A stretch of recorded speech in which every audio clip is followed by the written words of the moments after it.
Sir क्या है बताइए। बस हम लोग जो है कांग्रेस पार्टी के 134 नंबर वार्ड के अधिकृत उम्मीदवार बेनजीर इरफान गुटे मेरी धर्मपत्नी है और अल्हम्दुलिल्लाह हमारे इस वार्ड से स्थानिक होने का हमें भरपूर सपोर्ट मिल रहा है, लोगों का दुआएं मिल रही है और अल्हम्दुलिल्लाह नौजवानों का साथ भी मिल रहा है। और आप लोगों को आज बुलाने का मकसद यही था कि हमारी बातें और भी जो लोगों तक हम लोग नहीं पहुंच पाए, सबसे पहले तो मेरे वार्ड वालों को मैं माजरत चाहता हूं। मैं किसी का दिल नहीं दुखाना चाह रहा था, मगर इतना बड़ा वार्ड होने की वजह से अगर मैं किसी तक नहीं पहुंच पाया हूं तो उनको लिए खास करके मैं तहे दिल से माफी चाहता हूं, माफी मांगता हूं। आप लोग, मैं अगर नहीं भी आया, मगर पहली बार अपना स्थानिक उम्मीदवार और झोपड़पट्टी का एक बेटा खड़ा है इतनी ताकत से सभी दूसरी पार्टी वालों के साथ आपके कामों के लिए मैं लड़ रहा हूं। कैसे भी करके आप मुझे वोट नहीं जवाबदारी दीजिए, मैं यही आपके माध्यम से बोल रहा हूं। क्या क्या मुद्दे हैं, स्थानिक मुद्दे आपने देखा है कि क्या क्या मुद्दे हैं? मैनिफेस्टो में आपने क्या क्या लिखा है? जनता के लिए क्या करेंगे अगर जनता आपको चुन के देती? देखिए, हमारे सबसे बड़े मुद्दे ये हैं, नाली चाली पानी गटर, इसका सॉल्यूशन परमानेंटली कैसे निकले, इस पर हम लोग प्रॉपरली सब प्लान बनाए हुए हैं, ये तो है ही है। मगर उसके साथ साथ मेरा इलाका झोपड़पट्टी इलाका, पूरा का पूरा झोपड़पट्टी इलाका है। यहाँ पर बुनियादी चीजें दस्तावेज नहीं होने की वजह से सरकारी योजनाओं के हमें फायदा नहीं मिलता है, सरकारी हॉस्पिटलों के फायदे नहीं मिलते। अगर इलाज कराना है तो हमको 10 डॉक्यूमेंट उस वक्त पता चलता है कि ये डॉक्यूमेंट की हमारी कमी है या नाम में खराबी है। अब ये डॉक्यूमेंट को लेकर इतनी भरमार तरीके से दलाली चलती है, उस तमाम चीजों को, दलाली को मिटाते हुए मैं मेरे वार्ड के हर एक घर तक सरकारी दस्तावेज बनाकर दूंगा।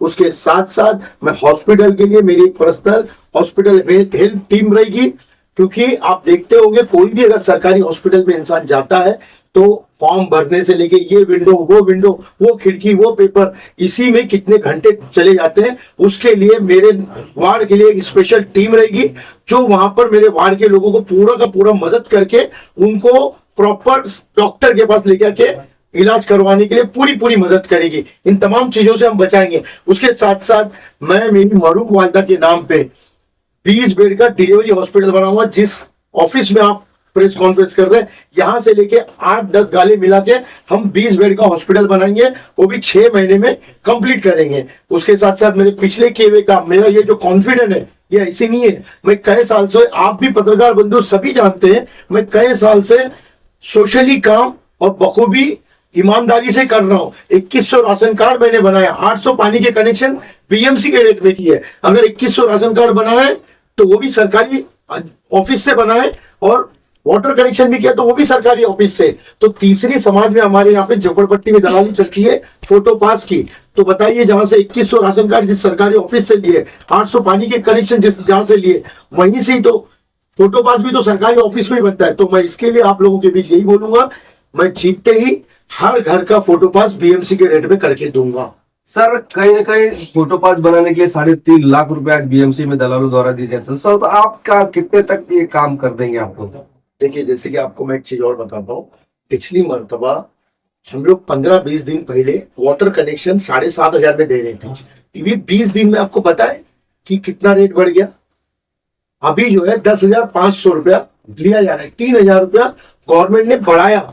उसके खिलाफ भी मैंने लेटर दिया कि आप डिपॉजिट इतना क्यों बढ़ा रहे हो करके, मगर वहां पे कोई एमएलए नहीं बोला, कोई नगर सेवक नहीं बोले, कोई नहीं बोले।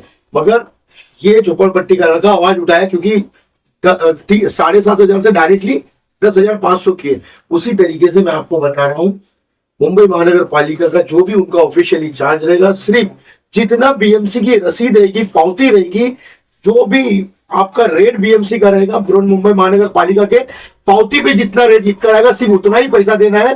कोई दलाली देने नहीं दूंगा, क्योंकि मेरे झोपड़पट्टी के लोगों का हक और हलाल की कमाई है, खून पसीने की कमाई है। इसलिए मैं 1 रुपया भी मेरे लोगों का खाने नहीं दूंगा, क्योंकि बड़े बुजुर्ग बोलते हैं जिसके घर का हाल उसी को पता। तो ये झोपड़पट्टी का लड़का झोपड़पट्टी के लोगों का हाल जानता है, इसलिए डट के खड़े रह के मेरे लोगों के लिए मैं रात दिन मेहनत करूंगा। आश्वासन तो सब देते हैं इलेक्शन के पहले, लेकिन आप क्या किस तरीके से लोगों को विश्वास दिलाओगे? मेरे ये आश्वासन नहीं है कर, अभी मेरे ऑलरेडी चलने वाले काम है ये मेरे आश्वासन नहीं ऑलरेडी। आप हमारे गवर्नमेंट के हॉस्पिटल में 2850 रुपए लिया जाता है, मेरे इसमें 1999 और 2850 में आपको 20 दिन 25 दिन लाइन लगाना रहता है। अभी मैडम आप एक काम कीजिए, मुझे कोई भी एमआरआई की रिपोर्ट किसी की भी व्हाट्सअप कीजिए, 10 मिनट में आपका अपॉइंटमेंट दिलाऊंगा, 1 घंटे में आपकी रिपोर्ट घर तक पहुंचेगी। ये मेरा काम है। 2100 राशन कार्ड मैंने पहले बना के दिया 4 सालों में, 800 वाटर कनेक्शन मैंने पहले करके दिया। मैं इतने सारे काम कर रहा हूँ, कई एंजियोग्राफी, कई एंजियोप्लास्टी, ये सब मैं मरीजों के लिए ऑलरेडी कई 100 लोगों के काम करके दिया हूँ। ये मेरे काम का कॉन्फिडेंट है और लोगों ने यही बोला कि मेरे झोपड़पट्टी का बच्चा भाई बिना कुछ रहे हुए इतना कर रहा है, जीतने के बाद तो 110% करेगा। इसलिए आप देख रहे होंगे मेरी रैली हो, पद यात्रा हो या कोई भी नुक्कड़ सभा हो, उसमें भीड़ उमड़ रही है। उसकी वजह यही है क्योंकि झोपड़पट्टी के लोगों ने तय किया है कि झोपड़पट्टी की सरकार बनाएंगे बनाएंगे। बहन जी, आप क्या अपील करना चाहेंगे? जिस तरह से कांग्रेस का एक मैनिफेस्टो रहा है कि हमेशा गरीब तबके के लोगों का, झुग्गी झोपड़ियों में रहने वाले लोगों का सेवा करते आए हैं, आप किस तरह से आपकी जनता को अपील करेंगे? मैं बेनज़ीर